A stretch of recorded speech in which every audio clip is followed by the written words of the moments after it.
Mpule ennaku nnya zokka akulira ekibiina kya National Platform Robert Kyagulanyi Ssentamu okwewandiisa avuganye ku kifo ky'omukulembeze w'eggwanga Uganda mu kulonda kwa vaawo mpitewo okubindabinda. Olunaku lwa leero abakwanaganya b'ekibiina kya National Platform Jinja olero bakiguddeko poliisi Jinja bwezinzeeko woofisi z'ekibiina kino neewamba ebimu ku bintu ebisangiddwa mu kifo kino ssaako n'okukwata abamu ku bakulembeze mu kibiina kino. Omu ku bakwatiddwa ye Sawulo Nsongambi era ono wetukoledde eggulire lino ng'akyatemeza mabega wa mitayimbwa era tutegeezeddwako nti waliwo n'ebyambalo by'ekibiina bibakutte. Bakoba bakoye enguudo ediri oti biboolibooli, bakoba bakoye okutulugunyizibwa n'okunigirizibwa n'okubula eidembe mu nsi yaibwe.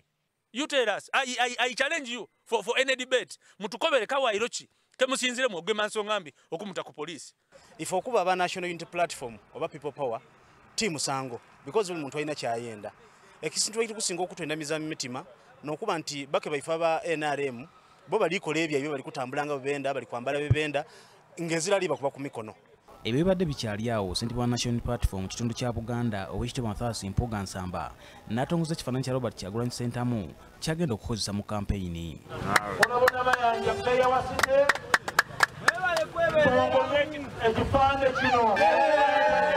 Kabalo kakwewaayo kwaffe okwenunulanga bannamasaka nga bannayuganda ng'abantu ba Buganda.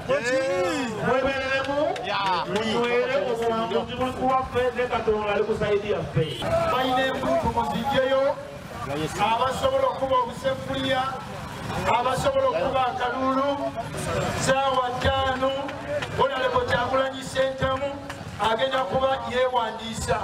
Bano balangiridde nti ku Lwokubiri lwa Ssabbiiti ejja ng'ennaku z'omwezi 3 Novemba tebagenda kukola kintu kyonna era lwakuwummula eri bannakibiina nga luno lwe lunaku Robert Kyagulanyi Ssentamu agenda okukwata National Platform bendera ku kifo ky'omukulembeze w'eggwanga lwagenda okwewandiisa mu kakiiko k'ebyokulonda. Olunaku lw'okubiri olwa wiiki ejja lunaku public holiday lwakuwummula President lwe tumuwandiisa.